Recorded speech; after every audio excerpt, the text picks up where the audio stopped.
It started back in December 2024.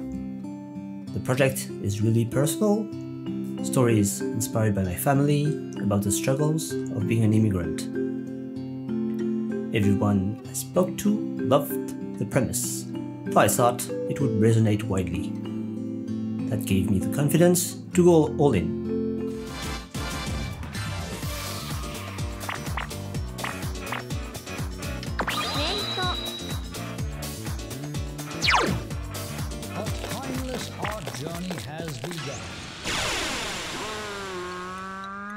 In truth, it was a project of a lifetime, the way to give back to my family, and to fulfill my true role as an artist.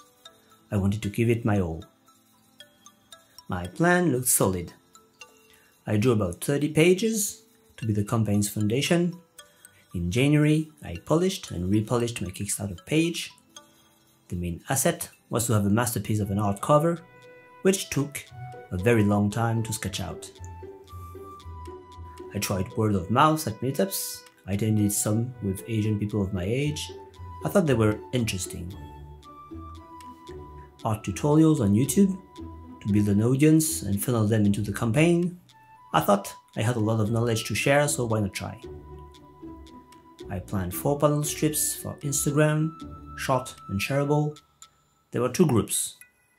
One about artist alley stories, and other about childhood in an Asian family. Obviously, I wanted to play with the relatable aspect of it, which I usually don't like. I was relying on those stunning art covers that I could display at Artist Alley, like Dokumi and Japan Expo, either as kakemono or flyers. I made a huge list of influencers and media I thought would be interested. There were plenty on my Instagram wall, so why not? On paper, it felt airtight. But here's a reality. How each of those actually contributed to the success or non-success of my campaign, let's break it down.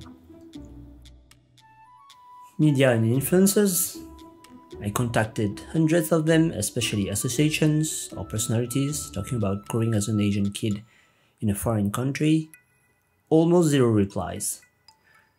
They all have their own tight schedule, and many artists try to fit in the niche, so it's difficult to stand out. The 4 panel strips didn't gain that much traction. They weren't strong enough. Some of them made some cool interactions, but they weren't enough. The YouTube tutorials, I put in extra efforts to be broad and accessible, but they perform like usual, no extra pull. I still feel it's cool I did them because they made me strengthen my own skills, so that's that. Posters in restaurant, completely useless. They are hard to prospect and no one cared.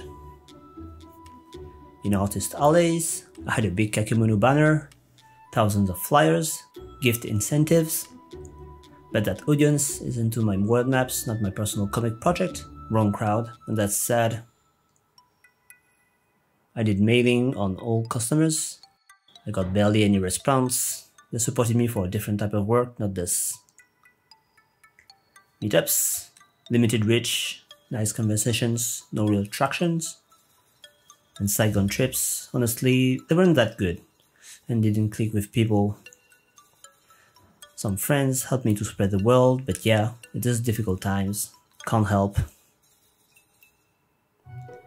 So basically, every pillar of my plan literally cracked. In the end, yes, the campaign technically reached its goal, but not the goal I imagined. I wanted momentum, hype, buzz. It wasn't there. Lesson: just having a good project and a detailed plan doesn't guarantee visibility, especially in this cruel world that is so noisy. It's okay, I'll do it for myself, even though people don't recognize it. Marketing is about hitting the right audience with the right content in the right way. I was most probably trying to fit this project into channels that simply didn't match. Still, going through the process forced me to clarify the project's purpose and its themes. That part was valuable. So yeah, that's my post-mortem of a failed marketing campaign. Painful but honest. And if you've done a Kickstarter or plan to, Maybe you can learn from my mistakes. Thank you and see you soon.